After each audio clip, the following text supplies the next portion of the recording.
Hey Scrappers, it's Vanessa, and today we are going to put a layout together, but I thought before I start the actual process of putting the layout together, I thought I would talk about really quickly how I came about deciding what I was going to use for this layout.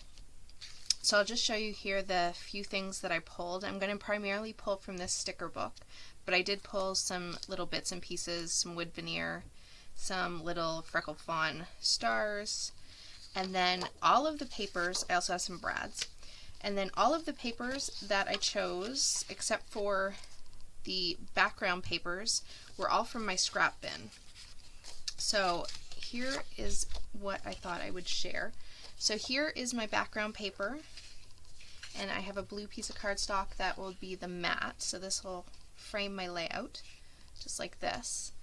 But what I started with was, this is actually a layout for the Secret Not Secret scrap party that was at the end of June, and it spanned into the first week of July. So I'm not using my July stash kit, which will have a video up on my channel. I'm not using that kit, but I have a challenge where she actually had pictures of Toy Story, and you're to take inspiration from the Toy Story posters from different, I don't know if they were all from the fourth movie, or if they were just one of the sort of movie pages from each of the four. I can't remember. But I decided to go on a literal take with the image, in the fact that I am going to actually do a picture with Woody in this actual picture. This is a little parade that they have, or they used to have, I don't know if they still do, in Main Street at the Magic Kingdom. It was like a Main Street dance party. I don't know if they still do those, but I decided that I was going to scrap these photos. And so what I did is I found these photos, so I knew this was what I was going to use. So here is what I ended up doing. I had my two photos, and I decided that I wanted to put a fairly quick page together, so I decided I just wanted to use scraps. Now, I knew I was going to need some full pages, so that's where these come in. But what I did is I went to my multicolor scrap bag, and I will show it to you. So here is my multicolor scrap bag, and in here is a whole bunch of scraps. It's getting very large, which means I need to do a clean out and get rid of papers I don't need, but this is how I store most of my scraps. These are my multicolor. I have one that's blue, one that's pink, green, so on. I keep them all in these bags, and I keep them really close by because I tend to try to pull from them as much as possible. So first thing I did was I went to this, because these photos have a ton of color in them. We're talking Disney, so it's bright and colorful. So I went to this, and the first thing that I saw when I went to that scrap bin was this piece of paper. Immediately, I knew this was what I wanted to use. I love it. The camera's perfect for Disney, lots of pictures. The colors were great. It really, really matched my photos really well. I could play off several different colors, and so that's when I decided this was going to be my inspiration paper. And I actually had in with my scraps this little cut piece of a section of the paper, so this was perfect. So what I decided to do was, I have this is now my inspiration. I decided to take and focus on two of the colors that are in this. I decided to focus on this greeny blue, or this lighter blue, I guess it really kind of reads, and then this darker blue, and then the orange. More so the darker orange, but leaning a little bit toward this yellowy orange. But needless to say, instead of trying to encompass this layout to have all of these colors, because that would have made it really, really busy, I just focused on a couple. So I'm ignoring the green, even though there'll be that in the camera. I'm ignoring the green, I'm ignoring the red, and I'm ignoring the pink, and I'm ignoring the gray. But I'm still going to use this paper because I am going to use this strip right here on this page. So this was my inspiration. So what I did is I decided I'm going to grab this piece of orange for my 12 by 12, and then I'm going to take this piece of light blue for my mat or my frame that I like to have around most of my layouts. And so I will cut this orange paper down, and that will act as my background. Next, so here's my inspiration, there's my two backgrounds. Next, I went to my scrap bin and I pulled out this piece of orange polka dot paper. It matches this sort of yellowy orange that's in here, and they're just scraps. I am not going to cut these down. I'm going to leave them in the exact same size that they are. I'm going to use both. What I decided to do is all the pattern paper that I chose for this layout is all from my scrap bin or my scrap bags. As you saw, I pulled the orange and the blues, and I decided I'm going to use the scraps in the size that they are, and I figure if I cut anything off of them at all, I'm going to toss it, because like I said, my scrap bins are overflowing in a lot of cases, not all of them, and so I am just going to use the papers in the size they are. It's going to help me put the layout together quicker, as well as I'm not going to have to put scraps back into my scrap piles because I'm using all of it. This pattern paper that's the multicolor is the only one that'll go back in my stash because I love a good camera print and I can certainly use this again and again. So once I picked those are my orange, so it pulls in that other tone of orange where my background pulls in the darker. Then I went to my blues and I pulled this light blue text print, which pulls in my light blue and also pulls in my background paper. And then I pulled this piece of darker blue, which pulls in my darker blue camera and also picks up the lighter as well. So it gives me both. And those are the pattern papers that I chose. And I showed you just a minute ago the other embellishments that I pulled. I'm going to also focus on the Vicky Boutin sticker book. And this page, I think, is going to come together pretty fast because, like I said, other than matting my two photos here on some white cardstock, just so that they pop a little bit, I am not going to cut down any of this paper. I'm going to fussy cut two of these cameras, I think one blue and one, or these two blue cameras, to use in some embellishment clusters. And then this piece is also, this entire little offcut is also going to go on the page just the way it is. So like I said, I'm not going to have scraps to throw away or to put back in my stash, and I am going to put this page together and be able to do it very quickly because I'm not doing extra cutting. I'm just matting my photos. So with that, I'm going to put you on fast forward and I'll voice over the rest of the layout and you will see how this process comes together. But I thought it might be fun to sort of see how I went about picking the papers that I wanted to use for this, and how by looking at my photos, and then sometimes it's the opposite. I'll have just a piece of paper and build an entire page off of the piece of paper and then find photos. In this case, I had my photos. I went to my multicolor bin because of just the sheer amount of color in the pictures.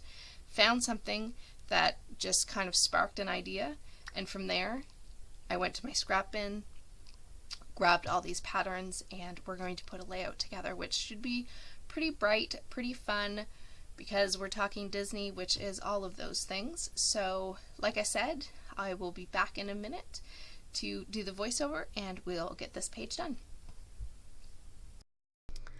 Alright, we are going to put this layout together. And like I said, I am not really going to cut these strips down at all, apart from that blue and white text print that I have there. I am going to cut the branding strip off of that one, and then I do end up cutting just a little bit off the end because it spans farther off the page than I want it to. Next, I'm going to take that blue and white polka dot and I am going to line it up here. One is going to go vertical and the other one horizontal, Right now I have one of the polka dot papers on top of the blue text. It will actually go in behind, and I will match the orange polka dot papers up so that it actually, in the end, you can't even tell that they were two separate pieces of paper, because I joined them together in such a way that you can't even see the seams, so it looks like they actually were just cut in an L shape. I will be using both of these photos on this layout, and there you see that camera paper, which was the inspiration for this layout, and that will make up one of my clusters, and then I cut 2 cameras from that pattern paper, and each of those cameras will also make up another or 2 other clusters on the layout. Now I'm just going to quickly build where my 3 clusters are going to go. I will be adding some things to them, so I just wanted to get a feel for where each cluster was going to end up and some of the elements that were going to go in those clusters. So there you see I've got the basics of this put together. Now what I'm going to do is take this Vicki Boutin sticker book, and I had mentioned that I wanted to use this on this layout, and I really love these sticker books. However, the only issue that I find is that these stickers are very flimsy. So what I'm going to do, and I do this a lot with my washi tape as well, is I'm going to go through, pick all the stickers that I think I want to use for this layout, and I'm basically going to mount them on this white cardstock. That's going to allow me to go ahead and off camera cut them all out. It adds some stability to these stickers, and I can easily move them around on the layout. It also makes it so that when I go to glue everything down, I can pop some of these up on foam, so I can add a little bit of dimension and height to the layout as well. So I often do that with these stickers just because of the fact that they are so thin. Now here you see I'm going through the sticker book and I'm picking some different elements, just keeping in mind the colors that I'm going for. I'm not trying to pick 3 of the arrows being all blue or all orange. I'm kind of just trying to go with these are the colors that I want, and I'm trying to pick one sticker in each of the colors so that I can kind of pull the colors throughout each of my clusters is basically where I'm going. So now off camera, I have gone ahead and matted my 2 photos on that white cardstock. Sorry guys, I apologize. I am losing my voice today. I think this is like the 3rd time that I've tried to voice this over, so I apologize. But here you see I've cut out all those pieces from the Vicki Boutin sticker book, and now I'm going to go and build my clusters. So like you saw before, I'm going to have a piece of wood veneer in each cluster. I'm going to have a camera in each cluster, and I'm going to now take these pieces from the sticker book and I'm going to scatter them in amongst each of these clusters, trying to keep a balance of the colors and making sure that I have, you know, an arrow in each, an arrow or a star in each, a piece of wood veneer in each, a label in each, kind of just trying to keep each cluster to have the same type of elements and a good balance of color between them. That way it really helps pull each of the clusters together and ultimately the whole layout, because your eye then follows around the page and it sees those visual triangles with all those elements going around the page. So that's what I'm doing here, and I'm just building up here the 3rd cluster, getting a good balance of color. I'm trying to make sure that I have something circular in each embellishment cluster, something wood, the camera, the arrows. I also off camera grabbed from that package of brads. I took all the light blue and the orange from that brad pack, and I'm going to scatter those around in each cluster as you see here. And again, balancing the color around each cluster. Those kind of act almost as enamel dots in each of the clusters. Once I get those down, I do grab that little pack of freckled fawn stars, and I end up just cutting out and using 3 of the darker orange. They're almost like a bronzy sparkly orange color, and those go in each of the clusters. And once those are in place, that basically fills out all 3 of my clusters, and that is how you'll see them on the still photos at the end. Now, my title for this layout is very, very simple. I didn't put a lot of thought into it. I am basically going to title this one Main Street Dance Party because, well, that's what it was, and I couldn't really think of anything else for this one. So I kept it really, really sweet and simple and went with a very simple title for this one. I like to mix my fonts, so I did pull a navy blue thicker and then this white wood grain kind of scripty font as well. I like to mix my fonts, and so I thought these 2 were kind of fun to put together. And the white definitely was good to put on that darker background paper because it really pops off that blue. And so I'm going to put the dance party down. And kind of what I usually try to do is I don't want to, number 1, have any trapped white space. And second of all, I typically like to have my title sort of feel like it's part of a cluster or touching my photo in some way, so that to me it just kind of pulls everything together and I don't feel like my title is floating or that I've, I always want to make sure my title feels like a part of the layout. So once I get that down, that really does complete this layout. So there will be still photos at the end, and I just want to say thank you to all of my subscribers and welcome to all my new subscribers. And if you are enjoying these videos, you can make sure that you subscribe and hit that bell notification, and you'll see when I put out new videos. But with that, here are the still photos, and guys, I will catch you on the next one. Have a great day, everybody. Bye-bye.